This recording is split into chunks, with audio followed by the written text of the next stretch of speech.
Friday, August 20th, 12:55 a.m. I got back a couple hours ago from a poetry reading. My cousin read from her upcoming book that is scheduled to publish in July of 2022, I think. If I remember correctly. If not, I'll include the information in the description. But it was amazing. It was great. I'd never been to a poetry reading. A live poetry reading, if you don't count that time that I participated and watched via Zoom the Lunada Pride event, which I feel is somewhat similar. There was poetry readings, but that was a little more expansive in terms of the different performances. This was straight up poetry, and it was they had two I guess key speakers or key readers, my cousin being one of them, and then it was open mic, and I was listening, and there was, like, again, that inner sadness of finding it hard to relate to some of the experiences, like being aware of the connection because of the stories that I've heard and the stories that have been told, right, from generations past. But at the same time, not having had that complete first-hand experience to a certain degree. But nonetheless, I was inspired to write, and I wrote a poem. So I got home probably like around 11:30. Found parking around the corner, but I have to wake up at 8, before 8 to move it. I was grateful that it was just around the corner. So I just wanted to read my poem, because I don't know if I'll ever get the courage to. And maybe I will. Maybe I'll challenge myself and see if I can participate in an open mic. I don't know, because the impression that I got was that it was primarily for people of color, this particular one, and it seems like it's very much wanting to touch on, I guess it's called pre-colonial influence, or to somehow discuss the colonial influence. I don't know, but I don't know a lot about that part of it, you know. I mean, I know of the impact, but I don't know details. So I'm learning a lot at the same time. Anyways, I wanted to read my poem. I wanted to read my poem. And then I'm gonna go to bed because I have to wake up early. But here goes. I've titled it, I Am Somewhere in the Middle. I was somewhere in the middle. No soy de allí, ni soy de allá. Brought up in the suburbs of San Gabriel Valley, not the valley from LA, but not the hood from East LA. A house with a front and backyard, and a back house to rent. One room for 3 kids. I was somewhere in the middle. No soy de allí, ni soy de allá. A whiff of pobreza, enough for frijoles de la olla, pollo, arroz y tortillas, y siempre una poca de ensalada. No soda, no grasa, ni comida de puerco, pura agua o tang, tal vez Minute Maid lemonade or iced tea. Mami, quiero una hamburguesa de McDonald's. No tengo ahorita, she would say, as she bit her lip to hold back tears. I was somewhere in the middle. No soy de allí, ni soy de allá. Long, light brown trenzas that looked reddish in the light, tan skin from standing out in the sun, no car when we used to walk everywhere.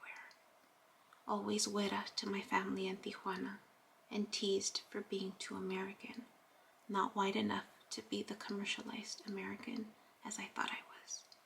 I was somewhere in the middle. No soy de ahí, ni soy de allá. School came too easy at first, judged for being too smart and a teacher's pet. But they don't know. I almost didn't make it into GATE. You know, the gifted and talented education when you got bused to another school for a special extra class. I didn't play with others, only watched. They didn't want to play with me. I was somewhere in the middle. No soy de ahí, ni soy de allá. High school transformed me. Light brown trenzas became shoulder-length light brown hair with red highlights. Goodbye golden tan skin. Hello pale white limbs that turned the color of lobster's death when being out in the sun too long. Now I'm Lebanese, not brown enough to be Chicana, nor de la raza. I was somewhere in the middle. No soy de allí, ni soy de allá. From a working class neighborhood to an affluent community, from 3 kids sharing 1 bedroom to 3 bedrooms for each kid. Never with the latest style nor brand named items, only hand-me-downs from those before me, except for once a year when my dad paid off some debt and had credit for Mervyn's. 1 good pair of shoes for the year, 4 tops, and 2 or 3 pants. I was somewhere in the middle. No soy de ahí, ni soy de allá. Just smart enough for honors classes, but not enough for good grades in AP courses. Mediocre SAT scores. Not poor enough for financial aid. Not rich enough to not depend on school loans. 4 part-time jobs and full-time coursework, but not really. You need 16 units a semester to graduate in 4 years. I did mine in 6 years, plus 3 years of grad school, and yes, another private loan. I was somewhere in the middle. No soy de allí, ni soy de allá. I am now 40, but I look 20. Divorced, possibly too old for children. According to cultural standards, it falls under geriatric pregnancy, but not old enough for discounts. Oh, but I have a nice little paper worth more than $100,000 plus interest that I still fund. After 14 years of it being glued to my work hips, that is still my baby. I am somewhere in the middle. No soy de allí, ni soy de allá. My name sounds Azteca, but my accent sounds too American. And now my Spanish is almost impeccable. ¿De dónde eres? Soy de aquí, mis papás de allá. Hablas muy bien el español. I am somewhere in the middle. No soy de ahí, ni soy de allá. Not Catholic, but not Protestant.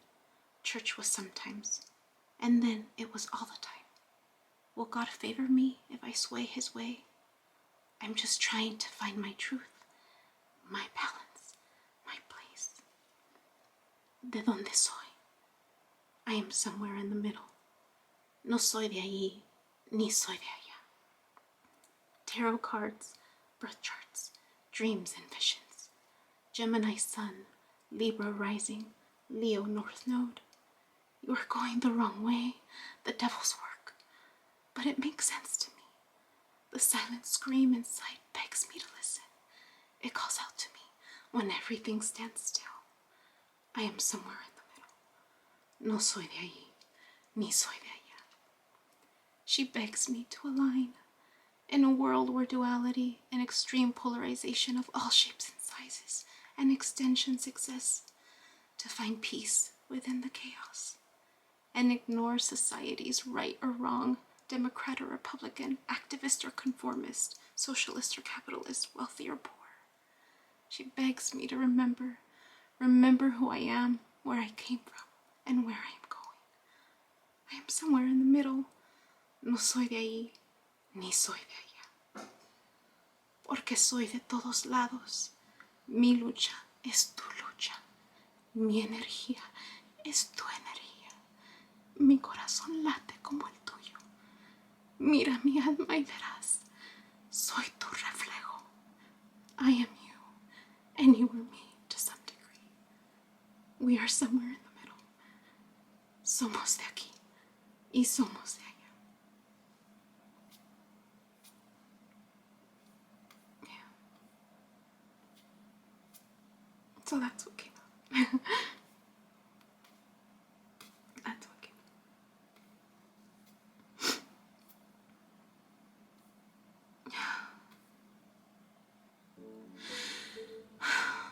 That felt good. That felt real good. I'm gonna go to bed now. Good night. My name is Yubi, and in case you haven't figured it out, this footage is capturing my experience as I learn to navigate my personal spiritual awakening. I am learning that this experience is unique to each one of us. In whatever way we believe we are embracing living our truth, this just happens to be my journey.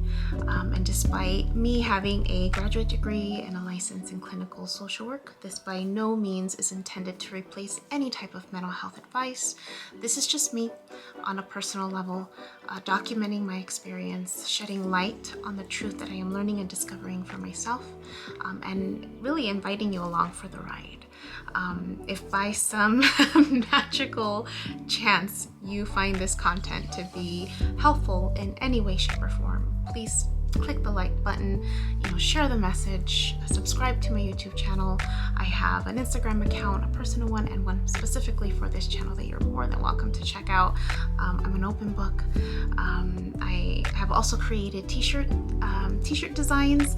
I'm wearing my favorite one right now, which is the North Node design, but I have that and other things that you can look at inspired by this process and journey, and I have the link in the description box as well as in the about section of my YouTube channel. So you're more than welcome to check those items out. Any type of support is great. Again, if you find this content really helpful or meaningful, sometimes when we take that step and be vulnerable, with showing what's inside our hearts and what's really our truth, we realize that we're much more connected than what we thought we were. And so I hope that as I'm living this experience and that you find some type of truth for yourself, or find some type of ability to heal in some way just by relating, just by knowing that you're not alone. That really has been my goal with this process, not just being able to connect with others, but really for my own healing. It's definitely been a therapeutic experience and a very creative one for myself. So I thank you, and I wish you all the best, and